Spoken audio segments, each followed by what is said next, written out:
Apomixis, formation of embryo और organism without formation of embryo और organism without sexual reproduction, right. इसमें कौन कौन सी चीज़ें इन्वॉल्व हैं? Vegetative propagation, obviously vegetative propagation में सेक्सुअल रिप्रोडक्शन इन्वॉल्व नहीं होता। Asexual reproduction, parthenogenesis, right. अच्छा, वेजिटेटिव प्रोपेगेशन और एसेक्सुअल रिप्रोडक्शन को हम अब एपोमिक्सिस में इंक्लूड नहीं करते, ठीक है। तो नॉट इंक्लूडेड नाउ, ठीक है, अब इनको इंक्लूड नहीं करते।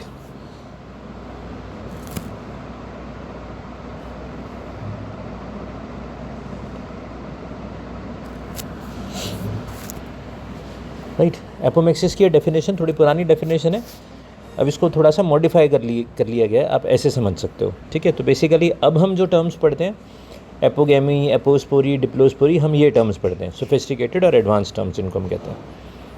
पार्थेनोजेनेसिस, ये हमने पहले डिस्कस किया था। Parthenogenesis is the development, is the formation of an organism और embryo from the gamete, right.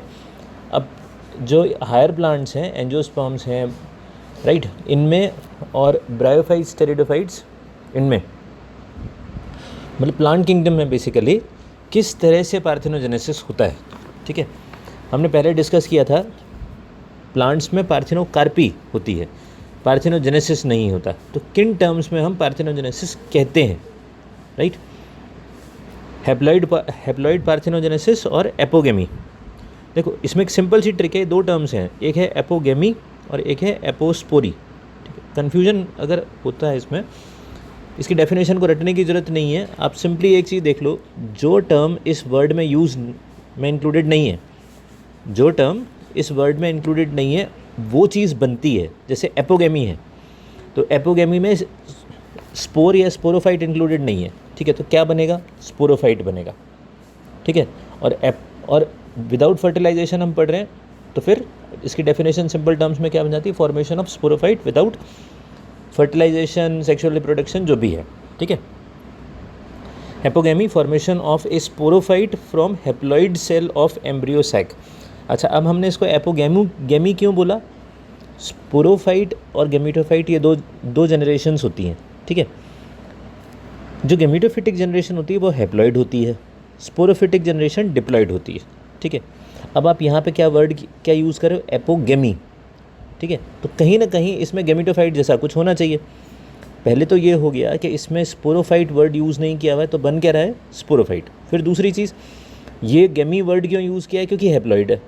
Sporophyte usually क्या होना चाहिए था? डिप्लॉइड होना चाहिए था। यहाँ पे क्या बन रहा है? हैप्लॉइड।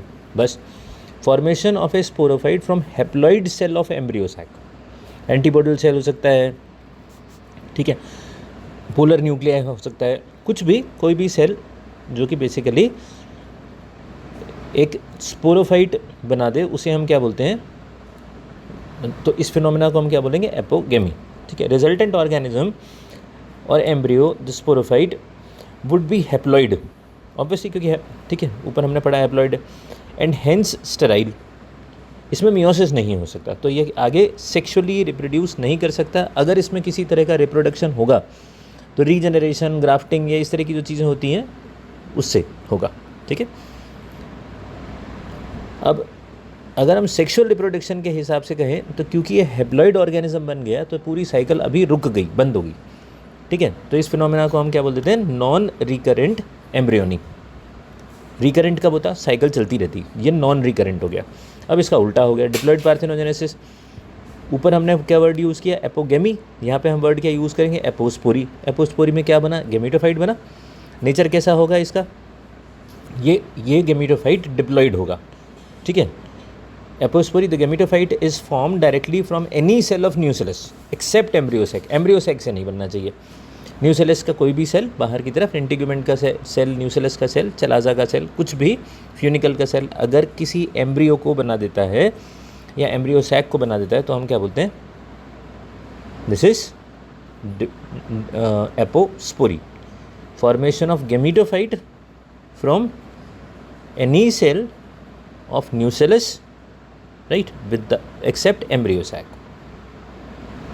ठीक है, विदाउट मियोसिस। अब एपोस्पोरी है, ठीक है, तो बना क्या गेमिटोफाइट, पर ये कैसा होना चाहिए, डिप्लॉयड रहना चाहिए। स्पोरी है ना, तो ये क्या होना चाहिए, डिप्लॉयड होना चाहिए, तो मतलब इसमें मियोसिस नहीं होगा। This gametophyte can hence reproduce sexually. अब क्योंकि डिप्लॉयड है तो सेक्सुअल मियोसिस इसमें हो सकता है। तो इस फिनोमेना को हम क्या बोल देते हैं, रिकरेंट एम्ब्रियोनी और स्पोरोफिटिक बडिंग। स्पोरोफिटिक बडिंग में एक टर्म और यूज़ की जाती है। देखो अभी तक हम ये देख रहे थे कि ओव्यूल में एम्ब्रियो सैक के बाहर अगर कोई डिप्लॉयड सेल है वो एम्ब्रियो बना रहा है, सॉरी एम्ब्रियो सैक बना रहा है जिससे आगे एम्ब्रियो बनेगा, ठीक है। अगर एम्ब्रियो सैक का कोई सेल हो, formation of gametophyte to form any cell of embryo sac और megaspore mother cell without meiosis, formation of gametophyte from any cell of embryo sac, तो ये फिनोमेना क्या हो जाता है, डिप्लोस्पोरी, ठीक है। तो अब स्पोरोफिटिक बडिंग में इसको भी इंक्लूड करते हैं। एपोगेमी, अब ये ब्रायोफाइट्स और टेरिडोफाइट्स का कुछ डिफरेंस है। एपोगेमी जो है formation of sporophyte without sexual reproduction, that is apogamy, ठीक है। और ये कैसा होगा, हैप्लॉइड होगा, फॉर्मेशन ऑफ हैप्लॉइड एम्ब्रियो और organism is more common in pteridophytes. और एपोस्पोरी है तो अब ये फॉर्मेशन ऑफ गेमिटोफाइट हो गया, ठीक है, कैसा हो गया, diploid gametophyte is more common in bryophytes, ठीक है। तो ये टॉपिक अपना यहाँ पे ख़त्म हो जाता है।